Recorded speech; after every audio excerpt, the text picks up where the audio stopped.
Hey everybody, welcome to Inspire Your Success podcast. My name is Michael Leonard, former corporate zombie turned lifestyle entrepreneur. I'm on a mission to inspire millions of people to stop settling for average and create the life that you deserve. Each week, I'll be bringing on world-class experts, entrepreneurs, and high achievers to give you the inspiration to take massive action. I'm confident these successful people will give you the spark to create an epic life and business. Thank you so much for spending time with me today. Here's your episode. Welcome back to the show. As always, thanks again for being here with me today. I have a very fun interview that I know you guys are going to love today with a blogger named Natalie Bacon. Natalie is a former lawyer turned financial planner turned lifestyle blogger. Just a few months ago, her business earned over $20,000 in a single month.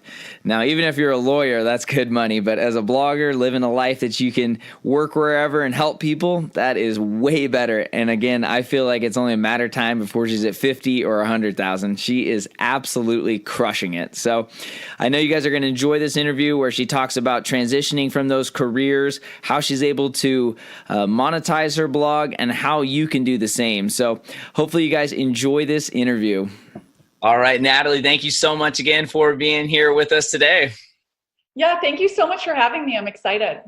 Absolutely. So I know I introduced your story a little bit in our introduction. I know you've had a few different careers and are now a very successful blogger in the online space. So I want to take us back. I think one of the things that really stops people from really understanding how people make money online as a blogger, as a writer, and all these different ways. Like, take us back before you were doing all this. So can you take us back to kind of that past life?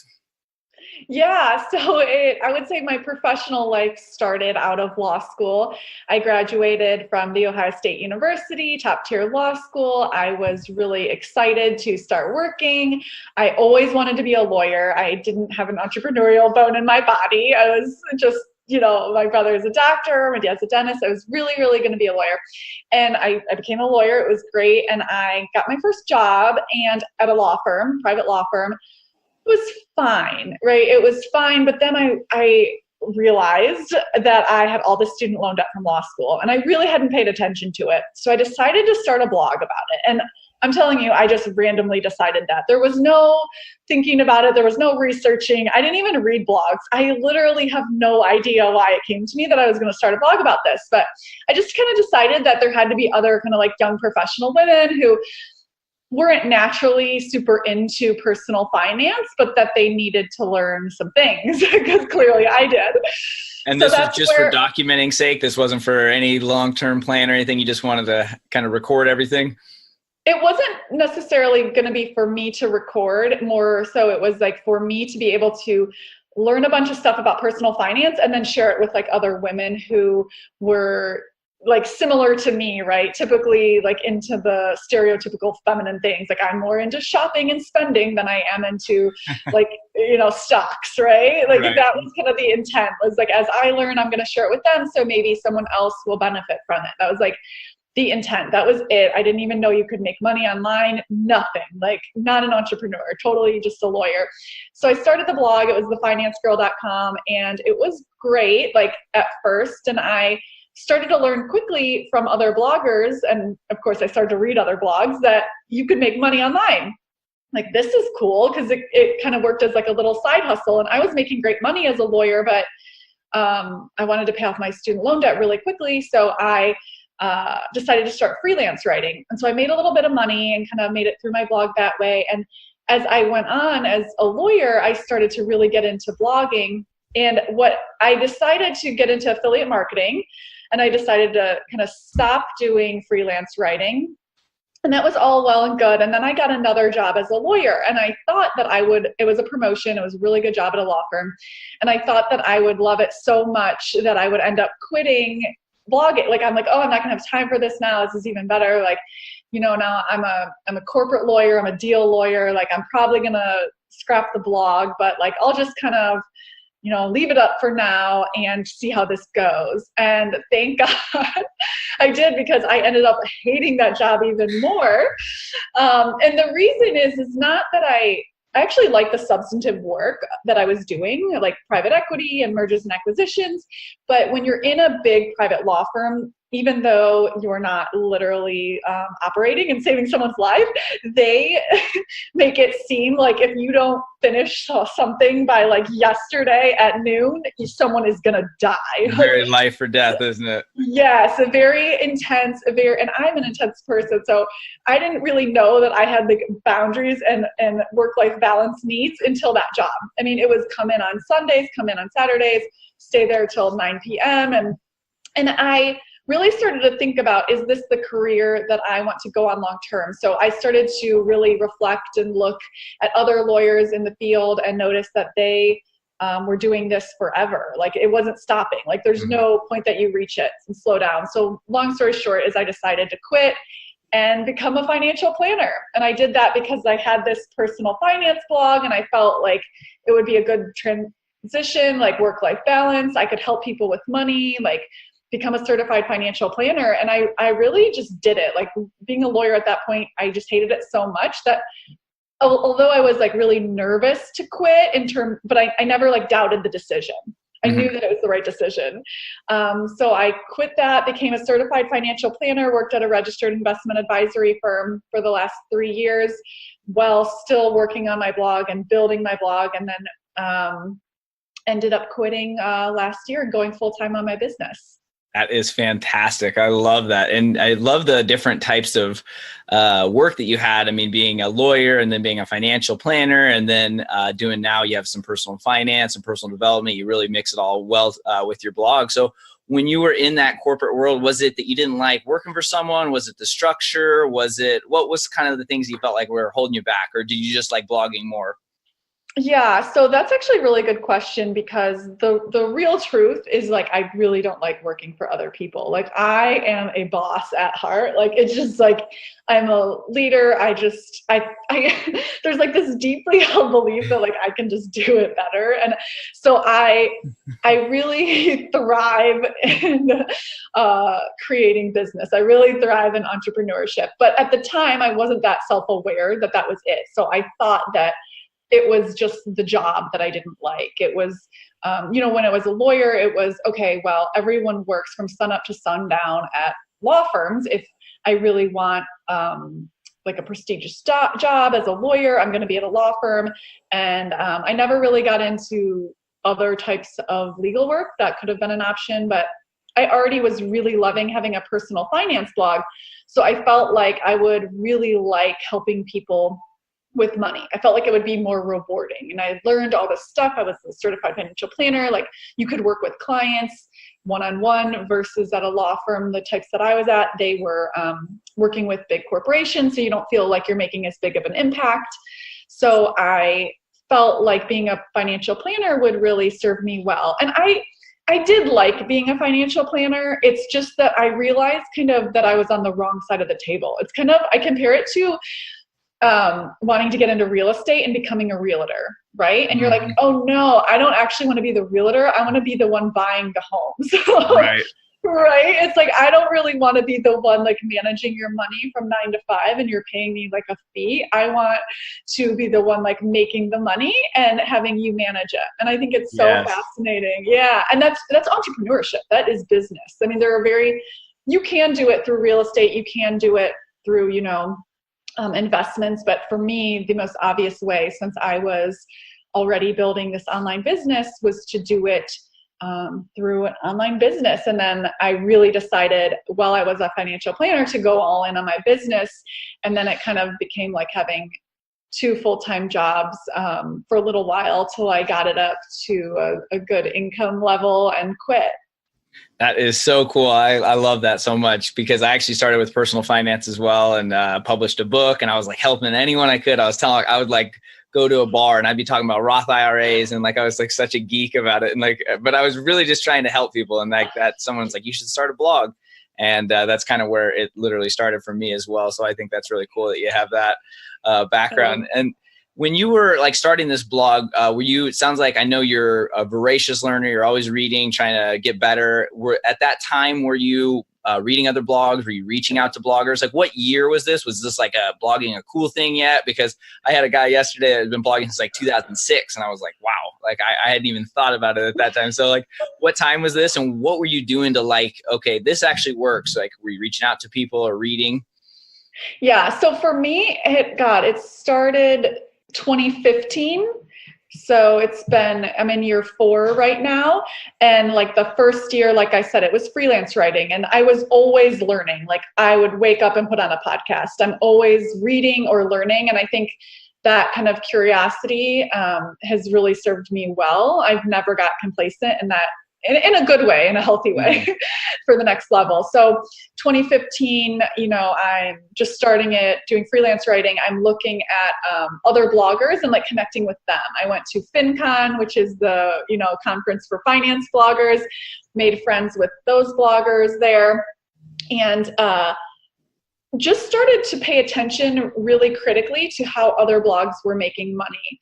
And I noticed, okay, well, freelance writing isn't really scalable, so let's do affiliate marketing. And then I noticed like, okay, well, people have digital products and that does really well and it's easier to sell your own stuff than other people's. And it's like, you can say you've been a blogger since whenever, but like, what was your revenue last year? That's what I want to know, Right. So like, I ended up taking courses from bloggers who had been blogging for less amount of time than I had. And I think that just me always being like a student first has served me well because I've only been blogging since 2015, but they had started their blog after me and they were already at 7 figures. So I'm like, okay, well, I'm doing something wrong. Mm-hmm. So I really just continued to learn from the right people. And I decided they were the right people because they had the results that I wanted. That's like what I paid attention to most. Mm-hmm. And then, increased my income. And then in 2017, I made $45K from my blog while working full time.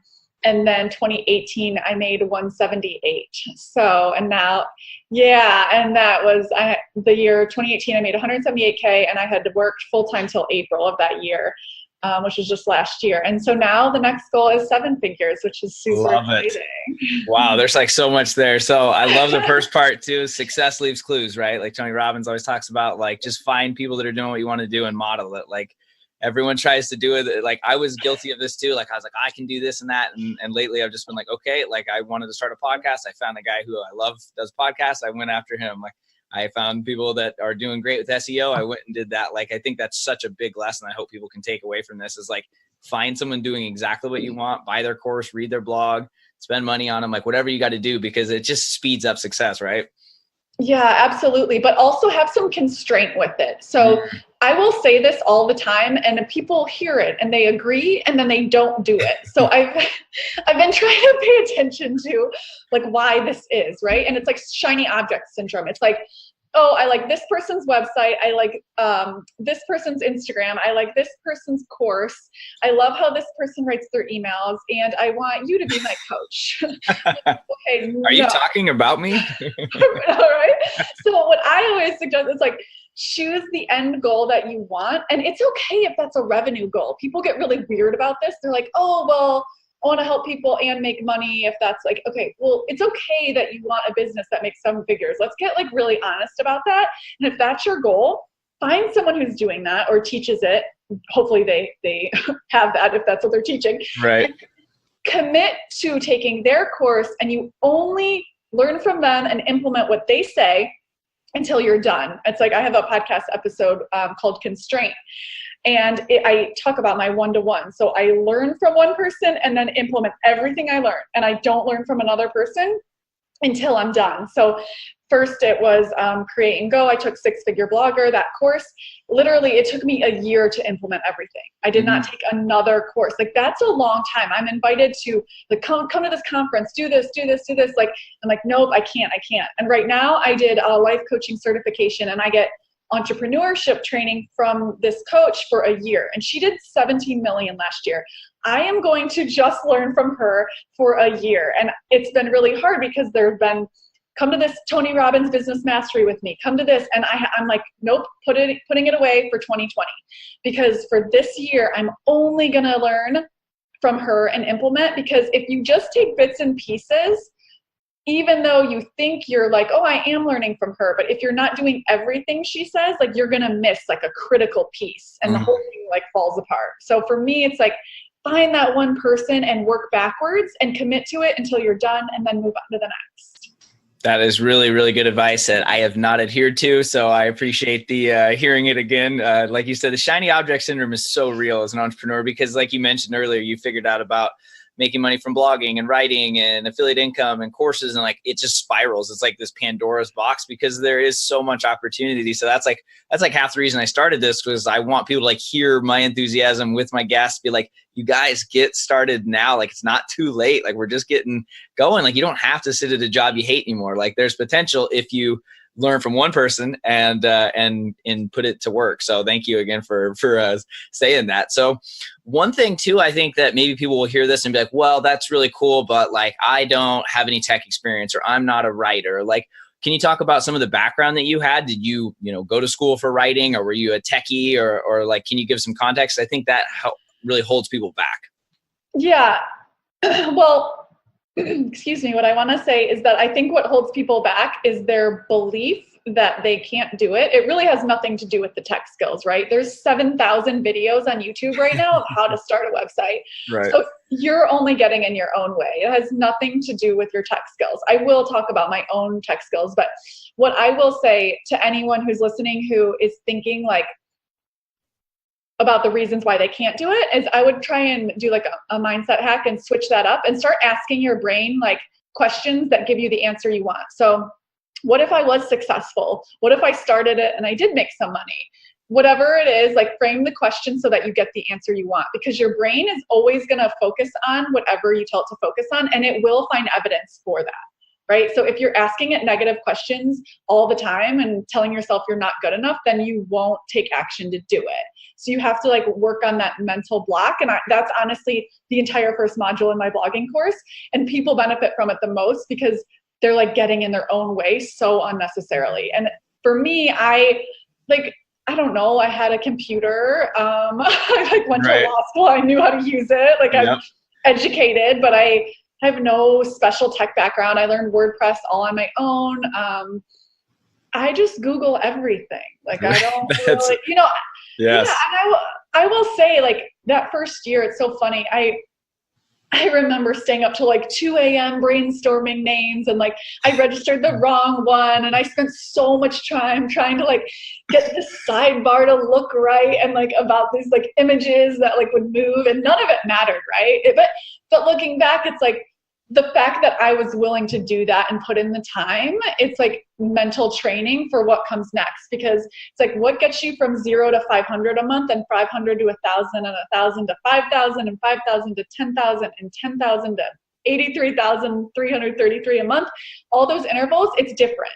So there's going to be growth and challenges at each interval. So the obstacles don't stop once you make 6 figures, right? They're just new and different. Mm-hmm. So you really have to be prepared to be mentally tough and hustle and just figure it out. It's okay if you don't know how. That doesn't mean anything about your ability to succeed. The only thing that is going to like determine whether you're going to succeed is your belief that you can and commitment to that belief. I love that so much. I completely agree with that. The mind is so powerful, and we just a lot of times just aren't taught how to use it. Kind of like we aren't taught how to use personal finance, and the mind doesn't come with an instruction manual, right? Even though it's a supercomputer. So we have to read the books and attend the seminars and figure this stuff out. So what are some of the ways you think people can like change some of their beliefs on anything in their life, whether it's starting a business, losing weight? Do you have any like belief tricks, or is it meditation or anything like that? Yeah, so anything that you can do to kind of start to fill your brain with new supportive beliefs would be really helpful. I suggest, especially if this is new, to start listening to personal development podcasts in the morning. Right away, if you're starting your day off with something really, really inspirational, motivational, that gets you in the right frame of mind, you're going to naturally start to shift your beliefs to be thinking that you can actually do it. That's something that I've stuck with for the last, since I started, I've been listening to personal development podcasts. And the great thing about that is like, you don't have to have people in your day-to-day life cheering you on, supporting you. It's like, oh, you just have this podcast in your ear and they're supporting you, and that's all you need, right? It's like we live in this amazing time where you have access to that. And if it's not podcasts, and podcasts are free, right? But audiobooks, or reading regular books, like there's really so many different ways for you to do that I think there's just no excuse not to. Right now it's like, okay, starting tomorrow, I'm going to wake up and listen to a motivational podcast every single morning. Like that alone can just be that little shift where you start to go from like scarcity to abundance, and you start believing in yourself, and then you start to take action, and then you start the website, and before you know it, you're quitting your job, making a lot of money. I love it. That is literally exactly what I did. I would listen to Les Brown on repeat for hours. I would be playing golf and I would just listen to it all the time because I didn't know it at the time, but now that I've really kind of understood and how to reprogram the subconscious, it's like, oh, repetition. Just if you want something, just repeat it over and over, listen to it over and over. And you have to, like you said, because a lot of times people aren't programmed like that. So a lot of negativity out in the world, a lot of scarcity. You turn on the news, it's negative. You're never reading about awesome stories of like puppies getting saved, right? It's always like the worst things you've ever read. But if you wake up and start with positivity, you're just rewiring it. So that is great. I'm so glad you said that because that's something I preach all the time. So that's so cool. So, and I know that helps too, because building a business or doing anything new does obviously take some new challenges. You're going to try and get out of your comfort zone, whether it's filming video or creating a website, learning WordPress, all those things. So can you talk about kind of like what were some of the beginning challenges that you had starting the business and how you were able to overcome some of them? Yeah, like WordPress, right? I didn't know how to use WordPress. I didn't know how to make money online. I didn't know how to build a community. Like I was never in the mindset of an entrepreneur. And I think, the tech stuff I overcame just by Googling it. Like I would just stay up, and sometimes I would get so stubborn, but be so frustrated that I was like, I'm not going to bed until I figure this out. Just the one thing. So I would Google it. That's how I figured out my tech stuff. And of course now, right, that's not a problem. I hire my tech guy and he fixes it in 2 seconds, right? But now I have other problems and other obstacles. And I love teaching, like there's no point where you arrive where you're problem free. Mm-hmm. And I think that's actually really like good to know. Like you're not problem free over there when you accomplish your goals, right? You're always going to have problems. And that's actually really great news because it kind of gives you permission to love the journey and love like where you're at right now, and not think that like, oh, over there, I'm going to be happier without any problems, right? It's like you can be just as happy as you are now, right at the beginning, and know that this is part of the process. So I really tried to not make any of my obstacles mean anything. Like I never, ever made an obstacle mean that I wasn't going to succeed. My coach gives the analogy of like going to the grocery store. Let's say you're going to go to the grocery store and you know how to get to the grocery store, right? And you have your food list and all your grocery list, all this stuff, but you go and there's traffic on the way. And then you hit a red light and then there's an accident, and you never say to yourself, I'm just never going to make it. I'm not going to get the food. Like I might as well turn around. Like this isn't going to make it. No, you just stop at the red light. And then when it's green, you go, right? It's like, oh, it took me longer, but it doesn't mean anything about my ability to get that end result. And I love this analogy because so many people come to me and they make their obstacles mean something negative. They make it mean that they're not cut out for it. But you can just make so circumstances are neutral, right? Any obstacle is neutral. You can just make it mean whatever you want. And I've gotten really, really good at not making any obstacle or failure mean anything about my willingness or my ability to succeed. And this goes for everything. I mean, I failed the certified financial planner exam the first time I took it, right? And that's after passing the bar the first time, no problem. But it was the season I was in and whatever. I was really, really busy to study. And I remember seeing fail on the screen, like when the results came out, and just being like really annoyed. Like, right. It should just say do-over. It shouldn't say fail. Like, I was like, I just have to take it again. It's fine. Like, of course I was upset that day, but it never crossed my mind that it meant anything about me, about my future. I just did it again. I was like, okay, the next 3 months, got to study, whatever.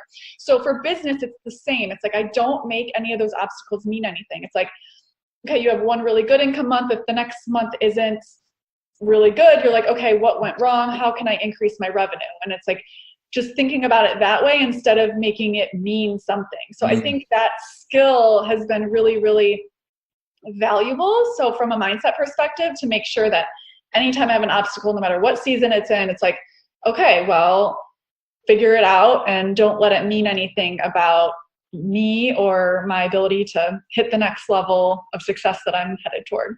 That's so good. That is so good. Literally, everyone just thinks if you fail, you're a failure, but you can't personalize it, right? Like failure is just a way to show you it didn't work. Try something else.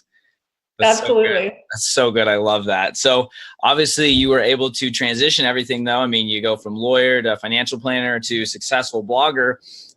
When you were like doing all that and you were actually working full time and doing the blog, like one, I have to learn like what was your schedule like, because I am like one of those crazy people up at 4:30 in the morning and I love it and planning my day. So, and I when I left, I had no money coming in, right? So I just was like, I'll figure it out. But for you, you're working full time and doing the blog full time. So talk to us a little bit about like what that schedule was like and how you were able to maintain any type of balance, or was that just not a focus for you?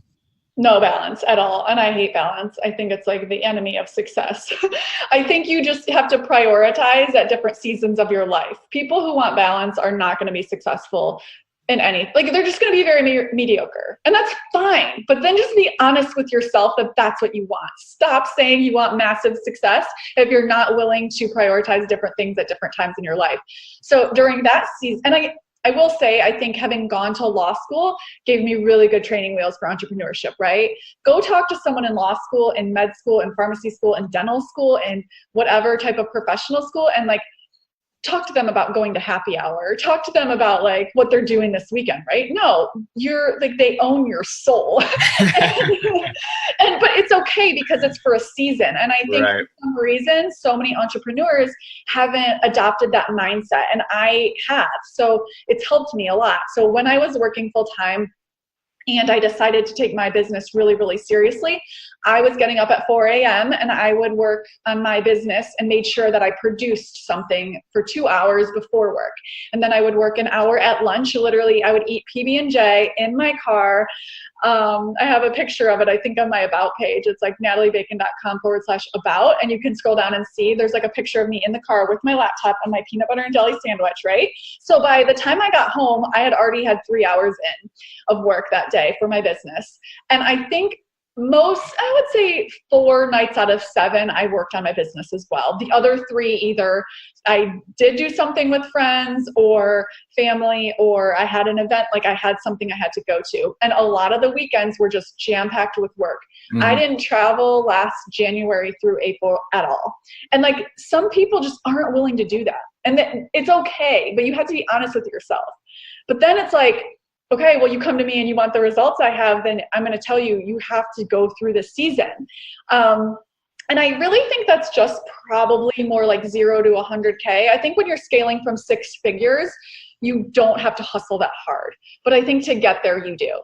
I think you really have to get off balance. But then once you're at 6 figures, to scale to 7, it's different obstacles. And you can kind of, like right now, I barely ever work nights and weekends. I mean, of course, there are a few different times, but that's it.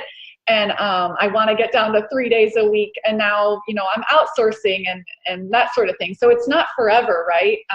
But it is a season, and my schedule was nuts. And I like lived by my calendar, but it was so worth it because now I moved from Ohio to Chicago. I literally live in like this amazing apartment that I love. Like I design my days. I don't get up at 4 a.m. anymore.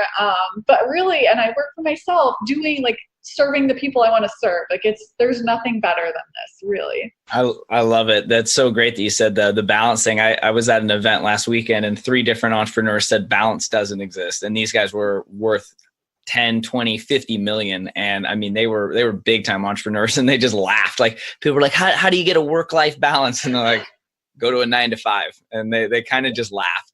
And so, and like you said, it's not to say that you can't, but it's just like you said, you can't have I want to make $100 million, but I only want to work a couple days a week. Like you have to be realistic with your goals. I think that's really good though, because a lot of people seem to really get that confused. So thank you for saying that. So what time were you like, okay, it's time to quit? Like, was there a certain number, or was it just replacing your income? What was that for you? Yeah. So no, well, in my head mentally, I was going to do it right when my student loans were repaid. But I remember I had already made I was making 3 to 5K a month. And then it was kind of like consistently. And then it was maybe scaling up like 4 to 8K, let's say there. And I remember I went to a conference, Traffic and Conversion Summit, with one of my entrepreneur friends. And she was already well into the 6 figures, almost up to 7 figures with her business. And I was around all these entrepreneurs who were like, they were not bloggers. They were, talking about the deals. They sold their business, all this stuff. I'm like, I'm a little blogger. I haven't quit my job yet. And they're like, what? Like, what are you doing? They were all just like dumbfounded that I was still working. And it's funny because if you look at my career path, from the outside, it might look like I'm very risk tolerant. Like I have a high risk tolerance, and I don't. I'm very risk averse. So for me, it was like the comfort of that steady income. But when I heard all these people with the results that I wanted, doing what I wanted to be doing, and all of them like unequivocally saying like, you are overdue, you need to quit, like this is it. I decided while out of town in California that I was going to quit. And I know the brain, like I know how it works. So I knew that if I waited until I got back home into my comfort zone, it would be harder to do it, right? It's like switch up your environment, make choices that way. So I actually started to tell people I was going to quit my job, and I started to like get the ball rolling while I was in California. I didn't sign the lease to renew in Columbus. I contacted my cousin to see if I could move in with her before I moved to Chicago. Like I started to take a little bit of action to make the decision more real, even though, of course I didn't put in my notice while I was out of town, but I did basically everything except that. So for me, it was kind of a gut feeling, but more of like a thoughtful gut feeling. And then the influence of people who had the results I want. And then really just going for it. And honestly, I look back and I'm like, I should have quit sooner. Right. How good was that feeling when you gave notice, or that last day? Was that something you'll remember forever? Yeah. And it's funny because this is what I mean. Like I was so terrified, like leading up to it. I had like knots in my stomach, and I coach people, and they will let that type of nerves mean something. Like, oh, am I making the wrong decision?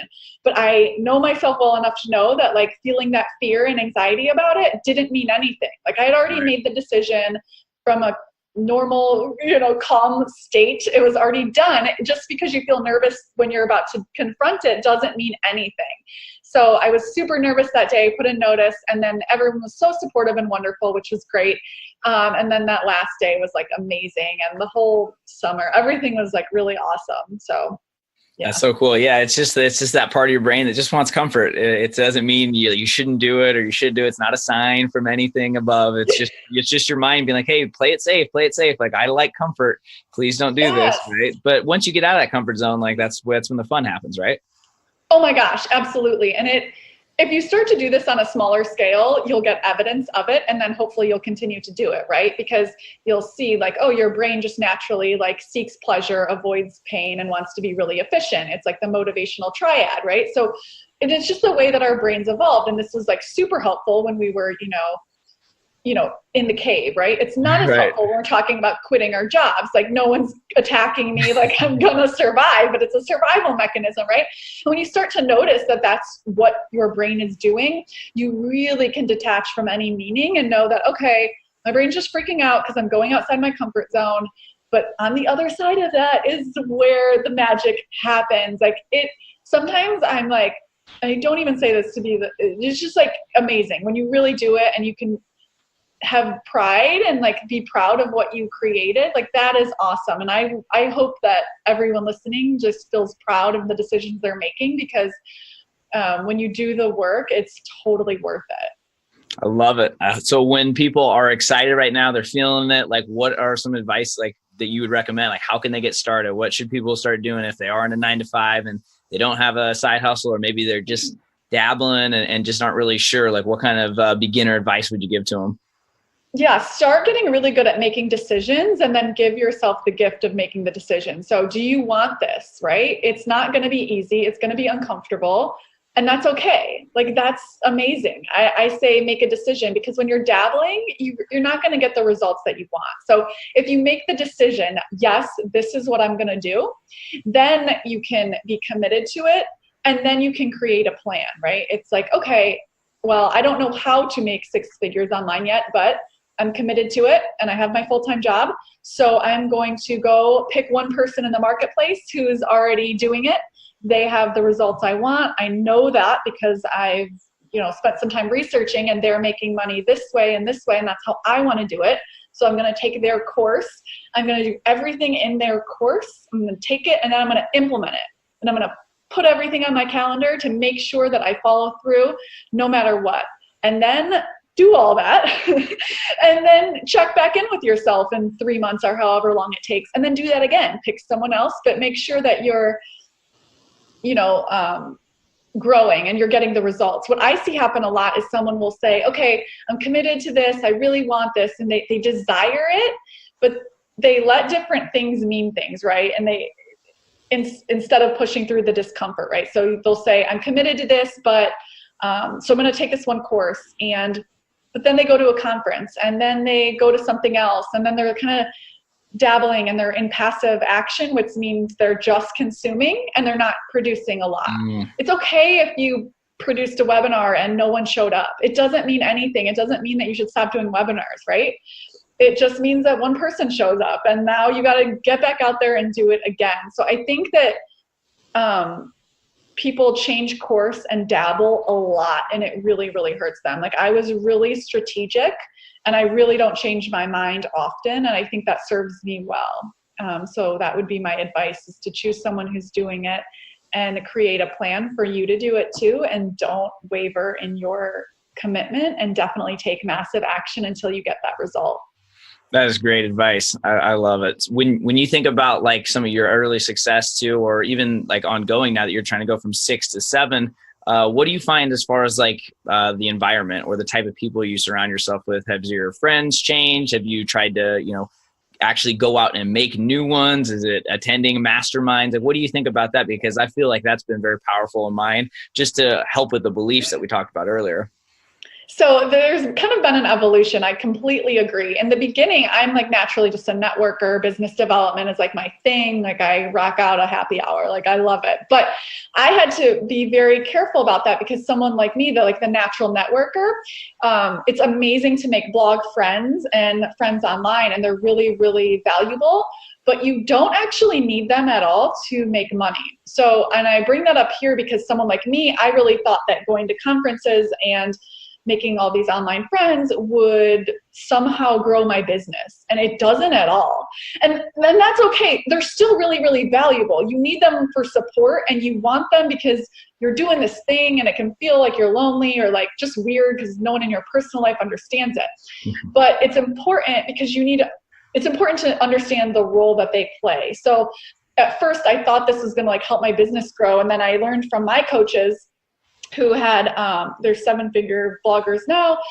I'm the only blogger they know. And I basically forced them to be friends with me, but like, they don't go to any conferences. They don't have any blog friends, and they built they're 7 figures, right? You don't need it for revenue. And that's why you got to get really clear about what your goals are. But you do need it for friends and for sanity. The journey, right? The journey. And I am in masterminds. I love conferences. And now I have bloggers who are now like my dear friends, and that is awesome. And it just kind of happens because you're creating this business and you're going through things that only they're going to understand. So I think they're invaluable, and I highly, highly recommend getting around people doing what you want to be doing, because it will affect you. It'll affect your life and your decisions and how you build your business. But also, if you are someone like me who's the natural networker, just understand that you actually have to understand like how to build a business and funnels and the foundation of business to actually bring in revenue. Perfect.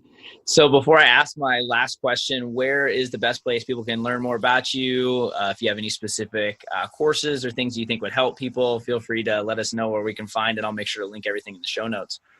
Yeah, my story is just at nataliebacon.com/about. That's kind of where you can learn all about me. If you do want more information on the blog course I offer, you can go to blogwithafulltimejob.com.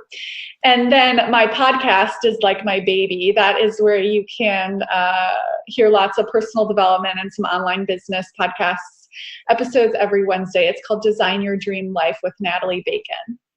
Nice. And I can't believe you got that domain name, by the way, blog with a full-time job. Keep that forever. that might be worth millions of dollars. Nice job there. I have like 5 domain names for random projects that are going to happen, right? But that's right. That's right. Great. So for my last question, I know we went over so many things. You've given so much great advice and tips. So I want to say thank you again. But what is like the one thing you think that people can really take away, is whether to help them speed up success? Because I know that's what holds people back, is not really seeing results instantly all the time. And not to say that it's going to be overnight, but what is something you think they can do right now for their life or business to really help speed up and give them some positive motivation to keep going? So I'm going to say something that we kind of already touched on, but I'm going to tell a quick story with it that will give a different perspective. And the tip is to find someone who's doing what you want to be doing and then go learn everything from them.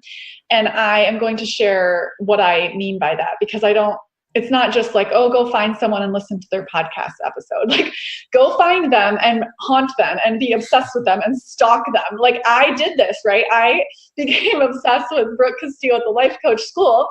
And I literally got into her coaching program by working for her. I stalked her. I would not leave her alone. I created an ebook for her. Go create value. You know how many people email me and they want oh, can I be a guest poster? Can I do that? They all want something from me. Literally, there's no one who is just emailing me giving, right?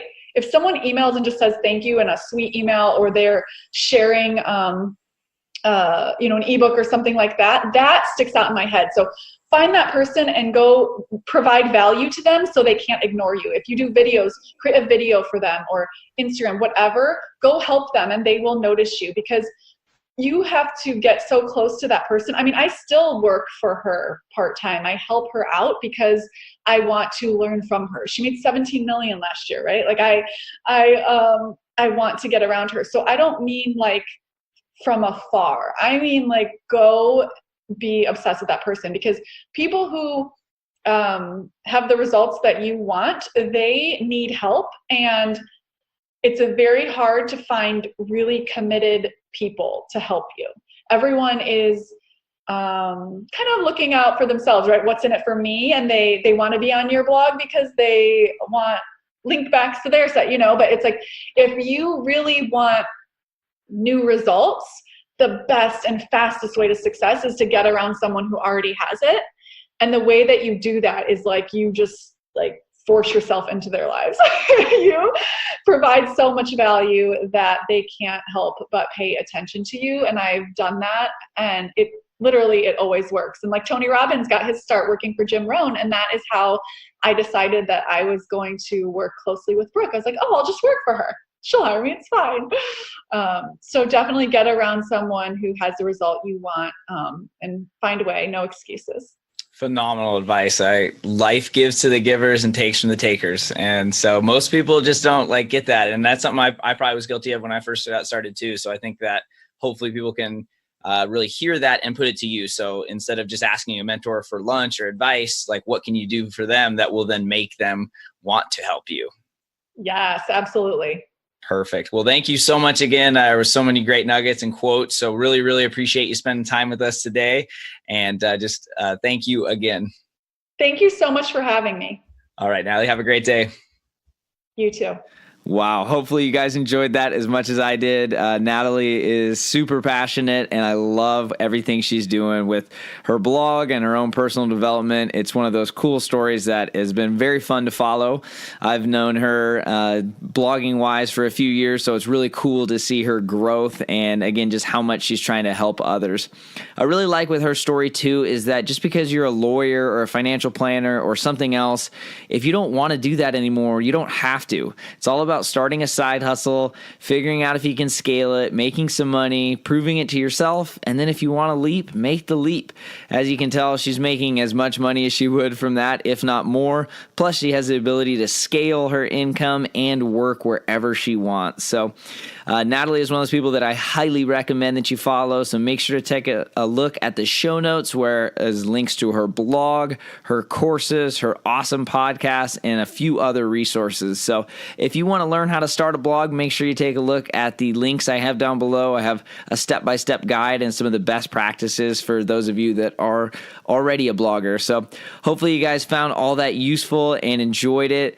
Again, make sure to follow Natalie. And as always, I hope you have an epic day. Thanks for listening to Inspire Your Success podcast with Michael Leonard. If you like this show and want to learn more, check out inspireyoursuccess.com/podcast. Also, please leave us a review on iTunes to let us know how we're doing. Join us next week for more tips and tools to help you create the life you deserve.